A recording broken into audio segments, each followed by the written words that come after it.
ज़्यादातर घर में क्या होता है, जब बच्चा उछलते कूदते हुए मे बी ड्राइंग रूम से किचन की तरफ जा रहा हो या बाथरूम की तरफ या दूसरे रूम की तरफ, और बीच में कोई चीज़ से टकरा करके या कहीं भी स्लिप करके गिर जाए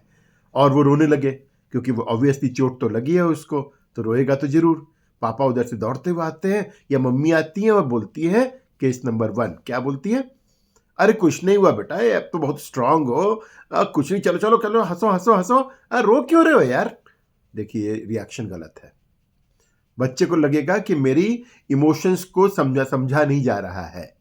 वो आगे से अपने इमोशंस को सप्रेस करने लगेगा जीवन में, आपको खुल करके बताएगा नहीं अपने अंदर के पेन्स को,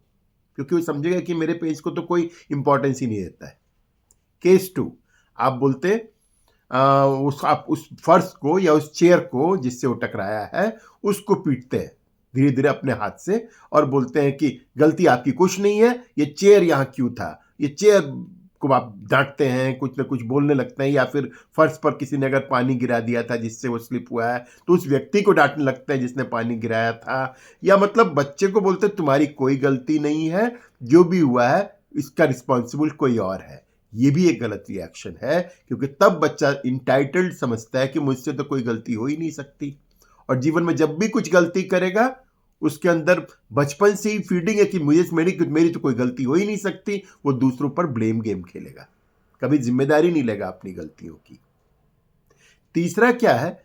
तीसरा रिएक्शन क्या हो सकता है कि हम बोलते हैं कि बच्चे हाँ हाँ हाँ, चोट लगी है आपको, मैं समझ रही हूँ बेटा, आइए, उसको हग करते हैं, अगर जहाँ चोट लगी है वहाँ अगर ब्रुशेस हो गए हैं तो उसके ऊपर डिटॉल लगाते हैं, या अगर नहीं हुए हैं तो बस उसको लिटा करके उसको हल्का सा उसको मालिश करते हैं, उसको चम्पी करते हैं, बोलते हैं बेटा कोई बात नहीं, मत रोइए, मैं समझ सकती हूँ आपको पेन हो रहा है, बट मत रोइए, और आगे से थोड़ा कॉशियसली, थोड़ा सावधानी से चलना है ना अपने को।